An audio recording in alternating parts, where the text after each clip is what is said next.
Hello mga mare! Good morning sa ating lahat mga mare. Hindi pala good morning mga mare, gabi na pala. Time check, 22:56 na pala mga mare, mag-aalas 11 na pala. Nakatapos ko lang kasi ng mga gawain ko.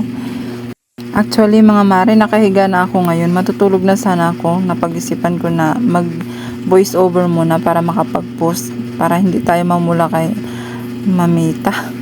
So, ngayon mga mare, for today's video, ipapakita ko sa inyo ang mga na-harvest na mga kalabasa sa Nueva Ecija nila, tita at ng mama ko. Alam niyo mga mare, yan si mama. Kwento ko lang sa inyo ha. Yan si mama ko na mild stroke yan. Yung kalahating katawan niya dati hindi niya maigalaw. Pero tignan niyo naman ngayon, naigagalaw na niya. Nakakatulong na rin siya sa mga gawain kasi ayaw niya na natitingga.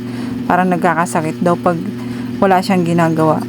So ayan, natutuwa talaga ako kasi nakikita ko na yung mama ko na nakakagalaw na siya, nakakapaggawa na siya ng mga gusto niyang gawin. So ayan mga mare, nakita niyo naman 'di ba? Nabibigatan sila sa bawat mapipitas nilang mga kalabasa kasi ang lalaki. Tapos yan mga mare, yung tanim nilang upo.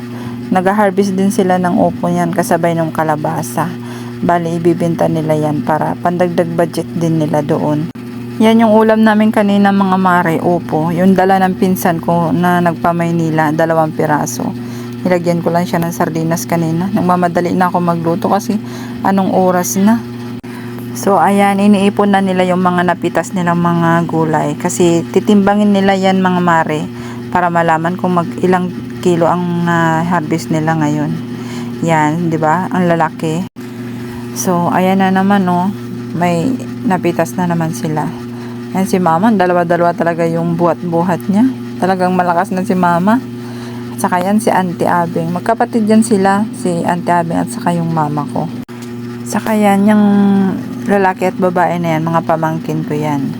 Bali, kami kasi taga Mindanao kami talaga. Tapos dyan na kami sa Nueva Ecija nag-stay. Bali yan sila Auntie Abing at saka yan mga pamangkin ko. Bago pa lang yan dyan sa Nueva Ecija, wala pang taon ata.